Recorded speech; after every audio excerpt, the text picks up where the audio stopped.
Hi everybody, this is Dennis from the Dennis and Andy Show. I'm going to do the full review of Not All Robots. It's an AWA Upshot comic, issue number 1. Mark Russell wrote it, Mike Deodato Jr. Drew it. Let's just kind of dive in to it. So this takes place in the near future, 2056. Looks like this is Bubble Atlanta, and you can see that the humans have Atlanta's in this big dome bubble. The rest of it looks destroyed, so we know we're dealing with a dystopian future once again. Mandroids are coming. They look like they're human, and it says we're on in 3, 2, 1, and welcome back to Talking Bots. You see Inhuman Resources, which is instead of HR, it's IR. Talking Bots. Human obsolescence. Is it a good thing? Of course it is. This is the first guest. Everyone knows humans are emotional, erratic, and frankly lazy. That's why the ruling council had to assign a robot to every single human household. I mean, did you hear that humans sleep for up to 8 hours a day? It's true. And it's no wonder we robots have all the jobs, except for hairdressers. You can see it going crazy. Thanks to us, the human race can relax, which it seems it's all they're good at. Interesting. But the woman goes, and she's the token human on the panel. Good for Hugh. Good for Hugh. For whom? The robotic revolution was supposed to liberate us from menial labor, not to merely reduce us to the species of pets. With each passing day, we lose control more and more of our lives. And not a moment too soon. Having control of your own lives is what turned this planet into a baked potato. So you can see something happened which destroyed the world, which is why you have to live in bubble cities. This is the destiny you have chosen for yourselves, to become the world's most spoiled hamsters. Frankly, you're better off with us being in charge. You've been around us for all of 10 years, so maybe you could pump the brakes on the metal-splaining for a moment. Then we do a cut. We get introduced to the Walters. It's the dad sitting there going, "Thank you for your protein globules. We'd like to thank Razorball, our housebot, without whom any of this feast would be possible." Really, Dad? We're praying to him. So we start finding out that the housebot is the one that takes care of everything for the humans, puts food on the table, goes off to work, and the humans don't anymore in this world. And they're like, really? What's he doing in there? What is he doing in the garage all night? I don't know, but why are we asking these questions? Did you have a good day at work? Here he comes. Razorball, no. The answer is always no. He walks away and he goes, "You want me to make you a warm bath? No, just leave me alone." And here we go. It doesn't seem like he likes it here. I think we need to speak to someone. Don't you dare. Why don't you all just get off his back? You don't have no idea what he goes through all day. So you see he's going to work, title screen, Not All Robots. In reality, it's mandroids. I can't believe it's not human.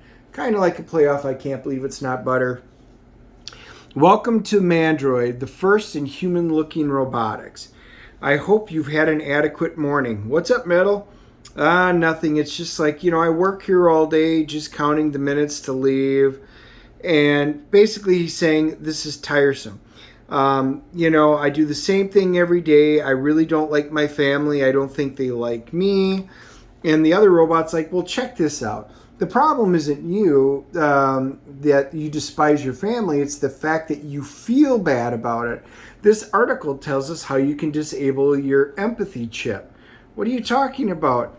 Once we get rid of that, we can live like kings. Think about it late night. Look at Bubble Orlando. Look at these people. And it goes on and on. You see Bubble Control, Orlando. We're getting complaints about the air quality in the haunted house. Well, isn't a haunted house supposed to be unpleasant? Do you think they care? They're just a bunch of appliances to them.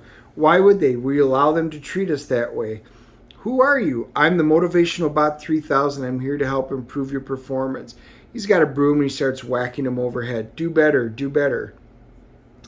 all right, I gotta go basically give a speech for a tour. He goes, all right, I'll see you later, Terminator. In a while, rotary dial. It's that's kind of cute. Speaking personally, what do you see your goal in producing these mandroids? It's to give housebots a more human appearance and hopes it feels better and assigned and able to connect with them. To make it easier for them families, to love, which wire their heads separately. Well, mandroids are customizable, so they basically make the heads on demand to order. Okay. So that's kind of cool. We go back to the dome, and they're back. Over the last few decades, human survival has required some pretty substantial changes in our way of life. Changes made possible by the twin glories of the AI and robotic automation. We desalinate your water. We control the environments in your bubbles. It would be nice just to say thank you. We get back to talking bot. You owe your existence to us as much as we owe ours to you. So, like it or not, we have to find a way to live together so it's beneficial for both of us. There's a difference between jobs that only robots can do and jobs that robots are allowed to do. All the jobs you mentioned could be done with humans, just not cheaply. That's true, except human bodies are expensive and require constant maintenance. She goes, and then there's the safety risk. Well, what are you talking about? I'm talking about your glitch rate. Families all over the world live in terror of their housebots. Police, help us. The robot's gone crazy. The police show up, the robots, they start communicating in binary, and then they leave. The robots, obviously covered in blood, wound up just killing off probably the entire human family. The police report back in, we saw no evidence of criminal activity. Silly humans. Does that sound like a sweet deal to you? You would trade our lives with us, even for just a second. What do you want? To live in a world without us? Nobody's saying that. What exactly are you saying? That even if we do crazy and murder you once in a while, maybe you know what, it's worth it. Wow. Just wow, cutting right to the point, aren't you, Slice-a-tron? Oh boy, we're going to require some backpedaling. Well, that's all we have time for tonight. Basically, they're saying, there's issues going on, and maybe we just kill off some of the humans. I'm sorry, Donnie, but I've got to do something. So anyway, you can see her going into human resources. She's having a conversation with them, because Dad said something and he was hurting Dad. And so she's basically talking to Inhuman Resources. You see Razorball is on the way out. They go, whoa, what is that? Isn't that your human? What? Shit on a brick. Isn't that your human? Holy motors, dude, you're getting cucked. This is precisely why we need to rise up against the humans. Yeah, that'll never happen. So what then? What are we going to do now? I guess I'll try harder to be a better bot. I mean, really, what other choice do we have?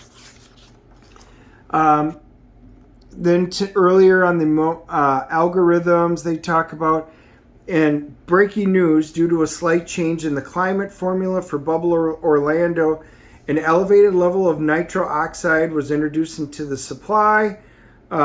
He comes home. I'm home, propping up a mirage of happiness so you don't replace me, trying to play the game here. Back to the news, everyone in the city, he killed them all. We do not know whether it was intentional or a product malfunction. And he's like, huh? Oh, no. She goes, but either way, it is. We're not sure if this will definitely raise tensions between them. Over 200,000 dead. Authorities have asked to calm as they investigate. Razorball, I didn't know you were home. How was your work today? Not bad, actually. Thanks for asking. So we can see, this is kind of the start of it. In a way, this is very similar to a lot of other things in this, genre. iRobot, Battlestar Galactica, Terminator. They all have it basically where the robots rise up against the humans. The humans wound up, creating the robots to make their lives easier, which is kind of on the precipice of where we are, in today's society. Even things like Wall-E, it was kind of that way. This isn't a new concept. It's been done a lot of different times. Sometimes they've been very successful, sometimes not. This is interesting. It's a slightly different take on it. I enjoyed it. I mean, again, there was nothing earth-shattering. It did a really good job. I love the artwork in it. Mike Deodato, I just love his art. And I think that Mark, told an interesting narrative. Now, my question is there something going to be really different about this? Is this going to take us in a new direction, or is it going to go in the way of Blade Runner, where they have to start doing these mandroids? Or is it going to be more like Cylons, where Caprica, where they did the prequel to it? I don't know. Overall, I didn't think it was bad.